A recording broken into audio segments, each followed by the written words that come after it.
नमस्तस्मै गणेशाय ब्रह्मविद्याप्रदायिने यस्यागस्त्यायते नाम विघ्नसागरशोषिणे ध्याये स्थिरेण चित्तेन गणेशं सर्वसिद्धिदं बुद्धिप्रकाशकं पूर्णं योगिनां हृदि संस्थितं स्वानन्देशं गणेशानं महावाक्यस्वरूपिणं तत्त्वमस्याकृतिधरं सिद्धिबुद्धियुतं भजे. जय गजानन.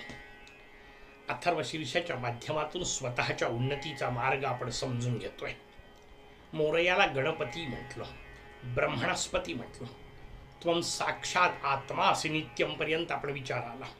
एक एक एक एक टप्पा पाहतोय. तूच करताय, तूच धरताय, तूच हरताय, तूच सर्वत्र पसरलेलं परब्रह्म आहेस. तू साक्षात आत्मा आहेस. गजमुख तुझं आपण पाहिलं की तू जगाच्या विपरीत आहेस. सगुण साकार असणाऱ्या जगाच्या विपरीत असलेलं निर्गुण निराकार तत्व तू आहेस इत्यादी सगळं वर्णन केलं. इथून पुढची जी गोष्ट आहे ती ऋषींनी स्वतः केलेली एक प्रतिज्ञा आहे, स्वतः काढलेले एक उद्गार आहेत आणि ते उद्गार मोठे सुंदर आहेत. अथर्व शीर्षकार महर्षी गणकाचार्य आपल्यासमोर म्हणतात, ऋतम वच्मी सत्यम वच्मी. सामान्य दृष्टीने जर आपण हे शब्द पाहिले, व्यावहारिक दृष्ट्या याचा अर्थ शब्दकोशीय दृष्ट्या आपण हे शब्द पाहिले तर सारखे असू शकतील. ऋत शब्दाचा अर्थ काय? शब्दकोशात आपल्याला ऋत शब्दाचा अर्थ मिळू शकतो. ऋत म्हणजे सत्य. पण लक्षात घ्या, शास्त्रात जेव्हा एखादा शब्द वापरलेला असतो तेव्हा त्याला प्रत्येकाला एक वेगळी छटा असते. कुठलेही दोन शब्द कधीही समानार्थी नसतात. प्रत्येक शब्दाला एक वेगळी छटा आहे, प्रत्येक शब्दाला एक वेगळी भूमिका आहे. व्यवहारात एक उदाहरण देतो म्हणजे लक्षात येईल. रव शब्दाचा अर्थ काय? आवाज. नाद शब्दाचा अर्थ काय? आवाज. घोष शब्दाचा अर्थ काय? आवाज. ध्वनी शब्दाचा अर्थ काय? आवाज. शब्दकोशात या सगळ्यांचे अर्थ आवाजच सापडतील. पण हे सगळे सारखे आहेत का? त्याचं उत्तर आहे नाही. प्रत्येकाला एक वेगळी छटा आहे. पायांचा जो येतो ना त्याला रव म्हणतात. पद रव. घंटा नाद. प्रत्येकाला एक वेगळा भाव आहे. तो भाव आपल्याला व्यवस्थित समजला पाहिजे. तसं ऋत म्हणजे सत्य असं शब्दकोशात सापडेल, पण तेवढा अर्थ नाही. मग ऋत म्हणजे काय, सत्य म्हणजे काय ते व्यवस्थित समजून घ्या. ऋत शब्दाचा अर्थ निरपेक्ष सत्य आणि सत्य म्हणजे सापेक्ष ऋत. तुम्ही म्हणाल आणखीन गोंधळ वाढवला तुम्ही आमचा. त्याचं उत्तर आहे, समजून घेऊ. काय असतं, सत्य ही जी गोष्ट आहे ना ही सापेक्ष आहे. धक्कादायक वाटेल आपल्याला. आपल्याला वर्षानुवर्ष हेच ऐकून माहिती आहे की सत्य हे एक असतं. त्याचं उत्तर आहे नाही, सत्य एक नसतं. सत्य हे सापेक्ष असतं. म्हणजे काय, व्यवस्थित समजून घ्या. समजा एखादी गोष्ट आपल्यासमोर एखादी गोष्ट ठेवलेली आहे. मी तुम्हाला विचारले ही गोष्ट कोणती आहे तर त्याचं उत्तर सगळ्यांचं एकच आहे, निश्चित आहे. समजा एक लोटी ठेवलेली आहे, सगळ्यांना विचारलं कोणी म्हणेल ही लोटीच आहे. पण लक्षात घ्या, आता जर चार बाजूला चार जण बसलेले असतील, मध्ये ती लोटी ठेवलेली असेल, तो गडवा ठेवलेला असेल आणि मी तुम्हाला विचारायला सुरुवात केली की हा पदार्थ कोणत्या दिशेला आहे, आता आली पंचायत. आता उत्तर एक नाही राहणार आहे. मी जेव्हा म्हणेल एखादी गोष्ट पूर्वेला आहे तेव्हा माझ्या विरुद्ध दिशेला बसलेला माणूस म्हणेल की नाही ती गोष्ट पश्चिमेला आहे. माझ्या डाव्या हाताला बसलेला माणूस म्हणेल ती गोष्ट दक्षिणेला आहे. माझ्या उजव्या हाताला बसलेला माणूस म्हणेल ती गोष्ट उत्तरेला आहे. आणि गमतीची गोष्ट हे चौघही जण खरं बोलत आहेत. यातलं कोण खोटं बोलत आहे? सत्य आहे सगळ्यांचं वाक्य. मी जेव्हा म्हणतो की हा पदार्थ पूर्वेला आहे तेव्हा ते वाक्यही खरं आहे. आणि त्याच वेळा माझ्या विरुद्ध दिशेला त्या वस्तूच्या पलीकडे बसलेला म्हणत असेल की ही वस्तू पश्चिमेला आहे तर तेही वाक्य खरं आहे. आता मला सांगा, सत्य एक की दोन? त्याचं उत्तर आहे वाक्य तर दोन आले, पण सत्य आहेत. दोन्ही वाक्य सत्य आहेत. का सत्य आहेत? कारण या दोन्ही वाक्यांमधली सत्यता ही सापेक्ष असते. मी जेव्हा म्हणतोय की एखादी गोष्ट पूर्वेला आहे तेव्हा ती गोष्ट माझ्या पूर्वेला आहे. कायम लक्षात ठेवा, व्यवहारातल्या सगळ्याच गोष्टी अशा सापेक्ष असतात. त्याच्याशिवाय त्यांचं वर्णनच करू शकत नाही. म्हणजे आपण एखाद्याला पटकन म्हणतो तो माणूस किती गोरा आहे, पण वस्तुस्थिती आहे का असं? त्याचं उत्तर आहे नाही. उद्या तुम्ही समजा माझ्याकडे पाहाल आणि मला विचारा की तू कसा आहे, त्याचं उत्तर आहे मी ना गोरा आहे ना काळा आहे. का? त्याचं उत्तर आहे मी कुठे उभा आहे त्याच्यावरती गोष्ट अवलंबून आहे. जर मी उद्या आफ्रिकेत गेलो, जर वेस्ट इंडिजमध्ये गेलो तर मी निश्चित गोरा आहे. पण समजा कॅनडात गेलो तर, समजा अमेरिकेत गेलो तर, ऑस्ट्रेलियात गेलो तर मग मी काळा आहे.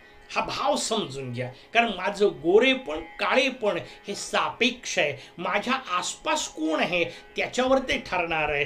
तसंच माझं रोड असणं जाड असणं सापेक्ष आहे. माझं उंच असणं ठेंगू असणं सापेक्ष आहे. माझं वृद्ध असणं लहान असणं सापेक्ष आहे. माझी प्रत्येकच गोष्ट सापेक्ष आहे. मग ही जी जी सापेक्षता आहे त्या सगळ्याला सत्य म्हणतात.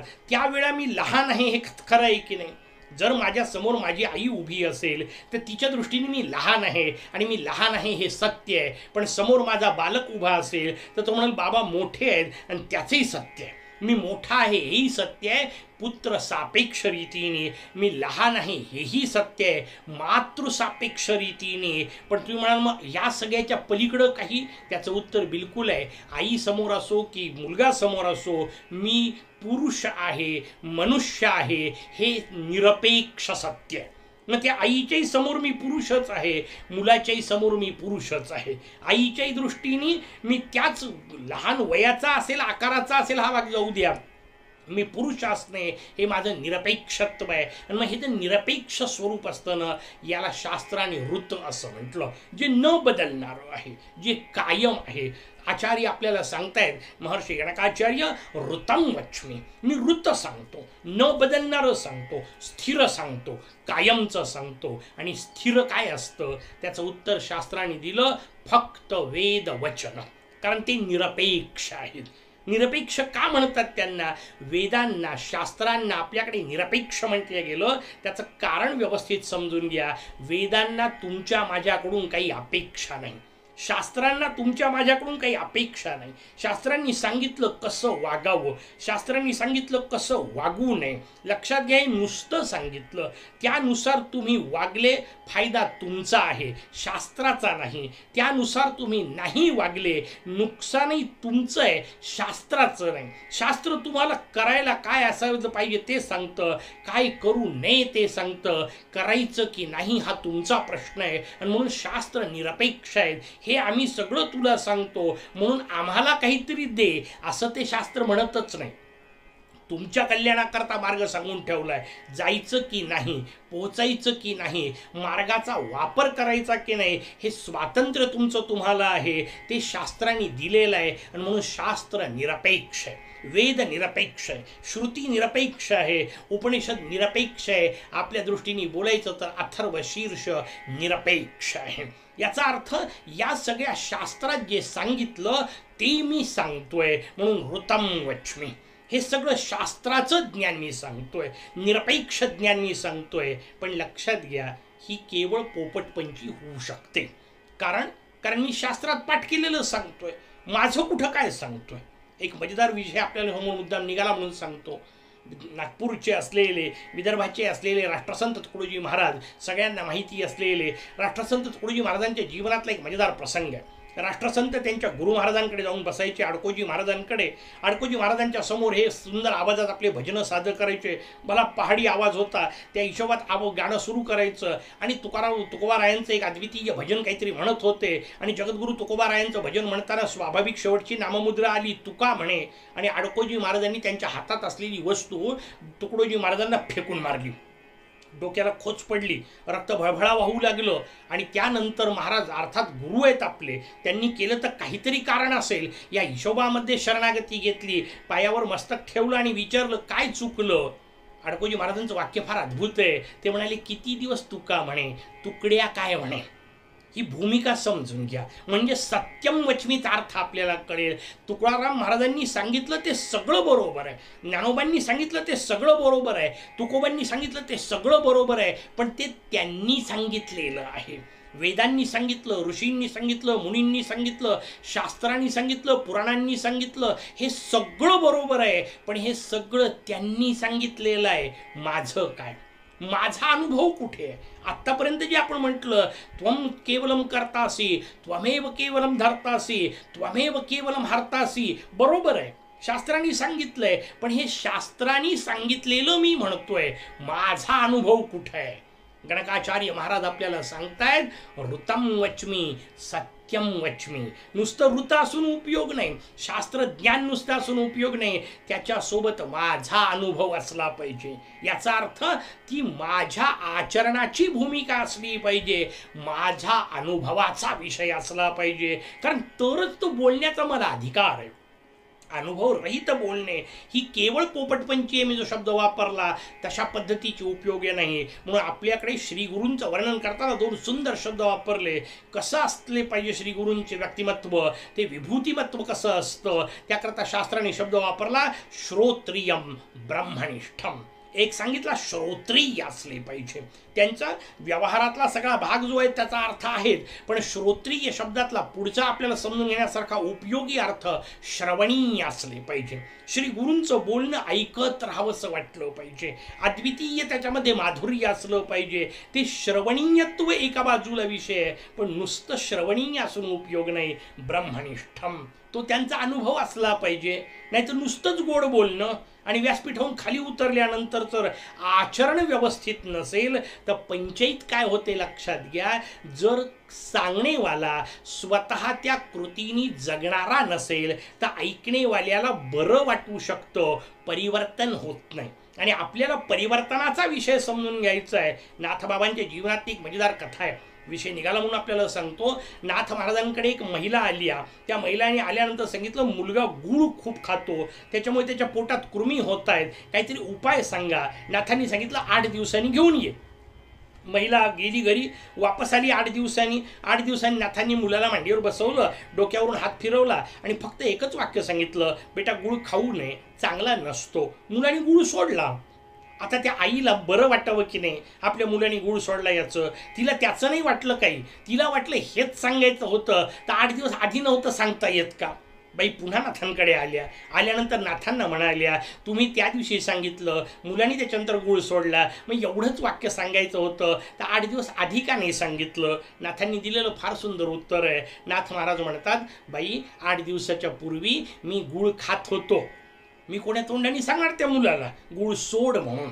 कायम लक्षात घ्या, ही गोष्ट तेव्हाच होईल, परिवर्तन तेव्हाच होईल जेव्हा सांगणेवाल्याचा केवळ ऋताचा विचार नसेल, त्याच्यासोबत सत्यम वच्मी. मी केवळ शास्त्राची गोष्टी नाही सांगत आहे, मी केवळ पाठ केलेलं नाही सांगत आहे. कारण पंचायत अशी असते, पाठ केलेलं असतं आणि सिद्धांताकडे मात्र पाठ असते, असं उपयोगाचं नाही. सिद्धांत पाठीशी असला पाहिजे, सिद्धांताकडे पाठ नसली पाहिजे. ही जी भूमिका आहे ती समजून घ्या. ऋतम वच्मी सत्यम वच्मी. शास्त्राने जे सांगितलंय ते सांगतो. काय?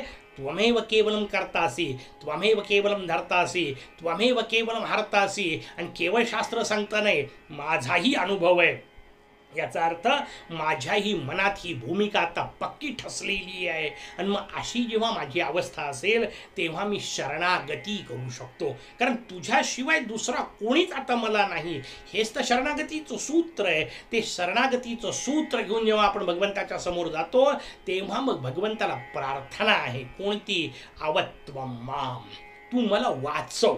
कशापासून वाचव? इथं सामान्य व्यवहारातला अर्थ नाहीये. व्यवहारात ज्या येणाऱ्या अडचणी आहेत त्याचा विचार नाहीये. त्या अडचणींपासून वाचव असा अर्थ नाहीये. वाचव, कशापासून वाचव? त्याचं उत्तर आपलं मूळ सूत्र सोडायचं नाही, अथर्व व्हायचंय.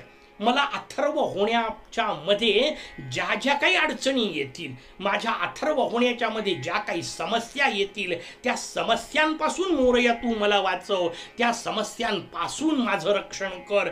त्याच्यासाठी मी तुला प्रार्थना करतोय. एक सूत्र व्यवस्थित समजून घ्या. आपण सगळेजण या जगामध्ये जन्माला आलो, देह स्वरूपात येऊन पोहोचलो.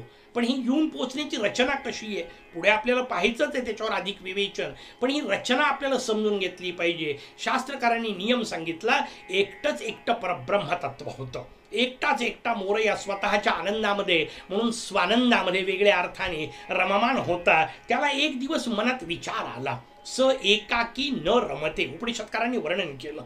त्याला एकट्याला करमत नव्हतं आणि म्हणून त्यांनी हा सगळा पसारा निर्माण केला. किती मजेदार रचना आहे, लक्षात घ्या. त्या परब्रह्माला एकट्याला करमत नव्हतं म्हणून त्यांनी हा सगळा पसारा निर्माण केला. म्हणजे तुमच्या माझ्या निर्मितीचं मूळ सूत्र एकट्याला न करमणे आहे. आता आलं का लक्षात? आपण जेव्हा एकटं असतो तेव्हा आपल्याला बोर का होतं?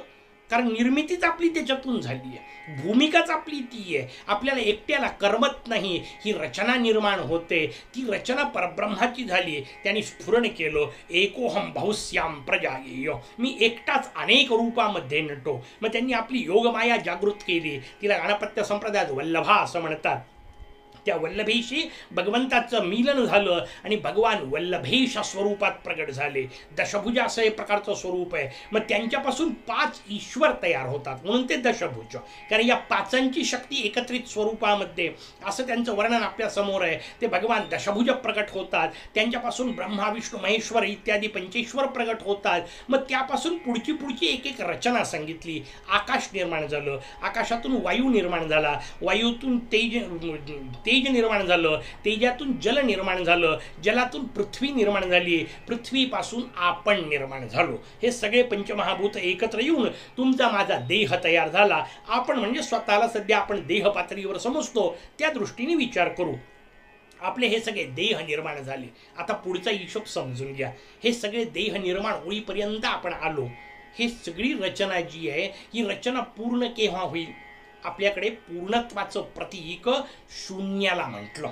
शून्य याचा अर्थ वर्तुळ हे पूर्णत्वाचं प्रतीक आहे. का पूर्णत्वाचं प्रतीक आहे? त्याचं उत्तर शास्त्रकारांनी दिलं. वर्तुळ ही जगातली एकमेव अशी अद्वितीय आकृती आहे की तिचा आरंभ बिंदू हाच तिचा अंतिम बिंदू आहे. जिथून वर्तुळ सुरू होतं तिथंच येऊन ते संपतं. मग आता मला सांगा, जर तुमच्या माझ्या जीवनाचं हे वर्तुळ भगवंतापासून सुरू होत इथपर्यंत आलं असेल तर परिपूर्ण कुठं होईल? त्याचं उत्तर आहे भगवंताच्या चरणापाशी. तरच जीवन परिपूर्ण होणार आहे, तरच जीवन योग्य होणार आहे. आणि याला चक्र असं म्हणतात.